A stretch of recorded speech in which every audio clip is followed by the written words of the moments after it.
Hi viewers, welcome to our channel. ప్రస్తుతం మనతో పాటు senior journalist Damoh Bala sir వారితో మాట్లాడదాం. నమస్కారం సార్.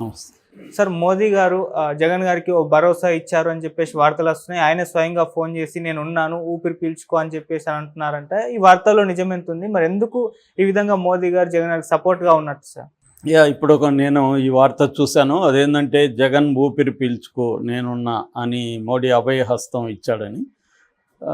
ఇప్పుడు మనం ఇటు కేసీఆర్ని జగన్ కానీ కంపేర్ చేస్తే ఇద్దరు సిమిలర్ సిచ్యువేషన్లో ఉన్నారు బ్రాడ్గా చూస్తే.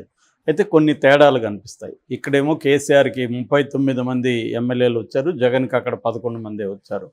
ఓటు పర్సంటేజ్లో పెద్ద తేడా లేదు. అయితే కేసీఆర్ పరిస్థితి కూడా 39 మందిలో దాదాపు 6 మంది జంప్ అయిపోయారు ఆల్రెడీ. కాంగ్రెస్ జగన్ అక్కడ కంఫర్ట్ పొజిషన్లో ఉన్నాడు. దానికి ప్రధాన కారణం ఏంటంటే మోడీకి జగన్ అవసరం ఉండడం. మోడీకి ప్రధానంగా రాజ్యసభలో జగన్కి 11 మంది సభ్యులు ఉన్నారు. మొన్నటి వరకు ఏంటంటే జగన్ నవీన్ పట్నాయక్ బిజు జనతాదళ్ వరిస్తా వీళ్ళిద్దరు కూడా సపోర్ట్ చేసేవాళ్ళు మోడీకి. ఇప్పుడు బిజు జనతాదళ్కి సంబంధించిన నవీన్ పట్నాయక్ డిక్లేర్ చేశాడు, మేము ఇక మీద మా ప్రతిపక్షంగానే ట్రీట్ చేస్తాం, మేము అంశాల వారి మద్దతు ఇవ్వము అని డిక్లేర్ చేసేసాడు. సో ఇప్పుడు నవీన్ పట్నాయక్ 9 మంది రాజ్యసభ సభ్యులు ఉన్నారు. ఆ 9 మంది మద్దతు పోయింది ఇప్పుడు మోడీకి. అందువల్ల 11 మంది రాజ్యసభ సభ్యులు ఉన్న జగన్ అవసరం మోడీకి కంపల్సరీగా ఉంది. రాజ్యసభలో ఏ బిల్లు పాస్ అవ్వాలన్నా జగన్ ఖచ్చితంగా అవసరం. జగన్ కూడా రెడీగా ఉన్నాడు ఇవ్వడానికి. కాబట్టి ఇప్పుడు జగన్ మీద చర్యలు తీసుకుంటే మోడీకి ఇబ్బంది. ఎందుకంటే 2026 వరకు తెలుగుదేశానికి బీజేపీకి బలం పెరిగే అవకాశాలు లేవు. సో ఈ 2 ఏళ్ల పాటు జగన్ని కెలక్కుండా పెట్టుకోవాలి అనేది ఇప్పుడు మోడీకి ఉన్న అవసరం. సో అదే కాకుండా మోడీ బీజేపీ 240 సీట్లకు పరిమితం అయిపోయింది. కాబట్టి బీజేపీ సొంతంగా ప్రభుత్వాన్ని ఫామ్ చేసే పరిస్థితి లేదు. కాబట్టి తన మిత్రపక్షాల మీద డిపెండ్ అయ్యి, ముఖ్యంగా చంద్రబాబు 16 సీట్లు, ఇటు నితీష్ కుమార్ 12 సీట్లు, ఈ 2 చాలా కీలకం ఎన్డీఏ గవర్నమెంట్కి. సో వీళ్ళిద్దరిలో ఎవరు ఇబ్బంది పెట్టినా కూడా మోడీ ప్రభుత్వం కూలిపోయే అవకాశం ఉంది. అందుకని మోడీ ముందున్న కర్తవ్యం ఏంటంటే బీజేపీ స్ట్రెంగ్త్ని పెంచుకోవడం. ఈ 5 ఏళ్లలో పెంచుకోవాలంటే ఏం చేయాలి? ఒకటి, వైరు పక్షాలు అంటే ప్రతిపక్షాల ఎంపీలని బెదిరించో ప్రలోభ పెట్టో కొంతమందిని తమ వైపు లాక్కోవడం. అందుకని ఎవరెవరి మీద కేసులు ఉన్నాయో అవన్నీ బయటికి తీస్తున్నారు. ఉత్తరప్రదేశ్లో ఆల్రెడీ 6 మంది ఎంపీల మీద కేసుల్ని టైట్ చేస్తున్నారు. సో వాళ్ళ పొగబెట్టడం వల్ల వాళ్ళు చచ్చినట్టు బీజేపీలోకి వస్తారు. ఈ గేమ్ ఎప్పటి నుంచో 10 ఏళ్ళుగా ఈ గేమ్లో ఎక్స్పర్టైజ్ బీజేపీకి వచ్చింది. సో అంటే తెలుగుదేశం నుంచి రేపు చీల్చొచ్చు, ఇటు జేడీయూ నుంచి చీల్చొచ్చు. అందుకని వాళ్ళు అక్కడ పార్లమెంట్లో స్పీకర్ అనేది వేరే తెలుగుదేశం కానీ ఇటు జేడీయూ కానీ ఇవ్వకుండా తమే ఎందుకు పెట్టుకున్నారంటే రేపు పొద్దున ఎవరు వేరే పార్టీల నుంచి తమ లోపల వచ్చినా కూడా వాళ్ళ మీద అనర్హత వేటు అనేది వేయకుండా స్పీకర్ చూసుకుంటాడు తమ కంట్రోల్లో ఉంటే. అది మోడీకి ఉన్న ఇది. సో ఏదేమైనా మోడీకి జగన్కున్న ఈ 4 లోక్సభ సీట్లు కూడా అవసరమే. ఎప్పుడు ఎలా ఉంటుందో పరిస్థితి తెలియదు. ఎందుకంటే ఇండియా కూటమి రెడీగా పొంచి ఉంది. ఏమాత్రం వీళ్ళు వీక్ అయినా తాము బలపడి తాము గవర్నమెంట్ ఫామ్ చేయడానికి లేదా మళ్ళీ మధ్యంతర ఎన్నికలు తీసుకురావడానికి ఇండియా కూటమి సన్నద్ధతతో ఉంది. ఎందుకంటే ఇండియా కూటమి బలం పెరిగింది కాబట్టి ఇండియా కూటమి ఇంతకు ముందులాగా సైలెంట్గా ఉండదు. ప్రతి సన్నివేశాన్ని వాళ్ళు ఉపయోగించుకోవడానికి వాళ్ళు కూడా ప్లాన్ చేస్తారు. అందుకని మోడీకి ఏంటంటే ఇప్పుడు తాము అనుకున్న అనేక బిల్లుల విషయంలో కావచ్చు, అనేక మార్పులు చేర్పులు చేయడం కావచ్చు, రాజ్యాంగంలో మార్పులు కావచ్చు, వీటన్నిటికీ ఇప్పుడు కష్టమవుతుంది. సో దీనికి కష్టం కాకుండా ఉండాలంటే జగన్ లాంటి నాన్ ఎన్డీఏ నాన్ ఇండియా కూటమికి సంబంధించిన వాళ్ళందరినీ కూడా తన దగ్గరికి తీసుకోవాలి. సో ఇప్పుడు జగన్ని జైలుకు పంపించడంలో మోడీకి ఒరిగేది ఏమి లేదు కదా. ఆంధ్రప్రదేశ్లో మోడీకి ఏం లేదు. జగన్ జైల్లో ఉంటే మోడీకి అదనంగా జరిగేది ఏమీ లేదు.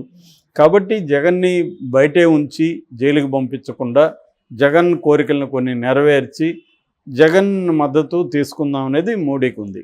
అందుకని మోడీ అభయహస్తం జగన్కి ఇస్తున్నాడు, నువ్వు జైలుకి వెళ్ళవు, నేను చూసుకుంటా అని. సో ఈ మేరకు చంద్రబాబుకి ఇబ్బంది. చంద్రబాబు ఏమో తహతహలాడుతుంటాడు, ఎప్పుడెప్పుడు జగన్ని జైలుకు పంపించేసి ఇంకా అవసరమైతే జగన్కి శిక్ష పడిపోయే విధంగా సిబిఐ ఈడీ కేసుల్లో చేసేస్తే జగన్ పొలిటికల్ కెరియర్ సమాప్తం అయిపోతుంది. ఇంకా భారతిరెడ్డి కూడా ఎలాగో జైలుకి వెళ్తుంది. ఇంకా అక్కడ షర్మిల వచ్చి వైసీపీలో చేరే పరిస్థితి లేదు. కాబట్టి వైసీపీ చరిత్ర క్లోజ్ అయిపోతుంది అనేది చంద్రబాబుకు ఉన్న అండర్స్టాండింగ్. కానీ దానికి ఇప్పుడు మోడీ అడ్డుపడే పరిస్థితి ఉంది. మోడీని ధిక్కరించి చంద్రబాబు ముందుకెళ్ళడం అనేది కష్టం. సో కొంత డ్రామా చేస్తూ ఉండాలి చంద్రబాబు. ఏంటి అరెస్ట్ అవుతున్నారు, స్కాములు ఇవన్నీ చేస్తూ ఉండాలి తప్ప దాన్ని లాజికల్ కన్క్లూజన్కి చంద్రబాబు తీసుకెళ్తాడా అనేది ఇప్పుడు అందరికీ ఉన్న డౌట్. కనీసం ఈ 2 ఏళ్ళు అయితే చంద్రబాబు జగన్ని జైలుకి పంపించకుండా ఏదో డ్రామాలు చేస్తూ గడుపుతాము అన్న ఆలోచన ఉండే అవకాశం ఉంది. ఎందుకంటే మోడీ అడ్డుపడతాడు కాబట్టి. మోడీని కాదని చంద్రబాబు ముందుకెళ్ళలేడు. ఎందుకంటే మోడీ సహాయం లేకుండా చంద్రబాబు ఆంధ్ర రాష్ట్రంలో ఏ అభివృద్ధి చేయలేడు. ఇవాళ ఉన్న పరిస్థితుల్లో ఏ సంక్షేమ కార్యక్రమం కూడా తాను ఇచ్చిన హామీల్ని నెరవేర్చలేడు. మోడీ ఆదుకుంటేనే చేయగలరు. పోలవరం అయినా మోడీ కంట్రోల్లోనే ఉంది. అమరావతికి ఫండ్స్ రావాలన్నా మోడీ ఇవ్వాల్సిందే. తన హామీలు ఇచ్చిన 1,20,000 1,30,000 కోట్లు పర్ ఇయర్కి కావాలి. సూపర్ 6 వాటికి ఆ డబ్బులు ఎక్కడి నుంచి ముందే ఆయన అప్పుడే ఎలక్షన్ ముందే చెప్పాడు, నేను కేంద్ర ప్రభుత్వ సహకారంతో ఈ హామీలు నెరవేరుస్తానని చెప్పాడు. సో ఏ పని చేయాలన్నా మోడీ అవసరం చంద్రబాబుకు. ఓకే. సో అందువల్ల మోడీతో గొడవపడే పరిస్థితి లేదు. అది మోడీకి కూడా తెలుసు. సో ఈయన గొడవపడి అటు ఇండియా కూటమిలోకి వెళ్ళలేడు. కాబట్టి మనతోనే చచ్చినట్టు ఉండాలనేది మోడీకి ఉన్న అండర్స్టాండింగ్. అట్లాగే అక్కడ నితీష్ కుమార్ కూడా 2025లో అక్కడ స్టేట్ ఎలక్షన్స్ వస్తున్నాయి. ఆయన సీఎం కావాలంటే మళ్ళీ మోడీ అవసరం ఉంది. సో ఆయన కూడా ధిక్కరించే పరిస్థితి లేదు. సో కాబట్టి వీళ్ళిద్దరూ తమ కంట్రోల్లో ఉంటారు. కాబట్టి జగన్ని సేవ్ చేసుకోవాల్సిన అవసరం ఈ 2 ఏళ్ల పాటు మోడీకి అవసరం ఉంది. దాని తర్వాత కూడా జగన్కి బలం ఉంటుంది కానీ కొంచెం తగ్గుతుంది. సో అందుకని ఈ 2 ఏళ్ళు అయితే జగన్ని చంద్రబాబు కూడా టచ్ చేయకపోవచ్చు అనేది ఎక్కువ మంది చెబుతున్నారు. అంటే మోడీ నార్డింగ్ లేకుండా, మోడీ ఆమోదం లేకుండా జగన్ని అరెస్ట్ చేయలేడు. ఇంతకుముందు కూడా జగన్ చంద్రబాబుని అరెస్ట్ చేయడంలో కూడా మోడీ ఆమోదం ఉందనేదే అందరూ నమ్ముతున్నారు. తెలుగుదేశం వాళ్ళు కూడా మోడీ అరెస్ట్ వద్దని ఉంటే జగన్ చేసేవాడు కాదు.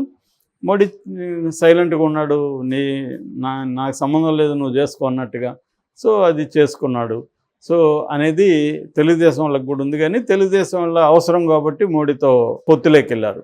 సో ఆ రకంగా జగన్ బెటర్ పొజిషన్లో ఉన్నాడు. కేసీఆర్తో కంపేర్ చేసుకున్నప్పుడు జగన్ ఇమీడియట్గా జైలుకి పోయే పరిస్థితి లేదు. సో అందుకనే జగన్ కొద్ది రోజులు సైలెంట్గా ఉండి తమ పార్టీ కార్యకలాపాల మీద, పార్టీని బలోపేతం చేసుకోవడం మీద ఫోకస్ చేస్తున్నాడు. ఈ లోపల చంద్రబాబు ఏంటంటే కుంభకోణాలను బయటికి తీయడం, దీని మీద రచ్చ చేస్తుండడం, కొంతమంది మీద కేసులు పెట్టడం, కొంతమంది వైసీపీ వాళ్ళని జైల్లో పెట్టించడం, ఈ కార్యక్రమం చంద్రబాబు చేస్తుంటాడు. కానీ జగన్ని జైల్లో పెట్టించే వైపుగా చంద్రబాబు వెళ్ళడు అనేది ఒక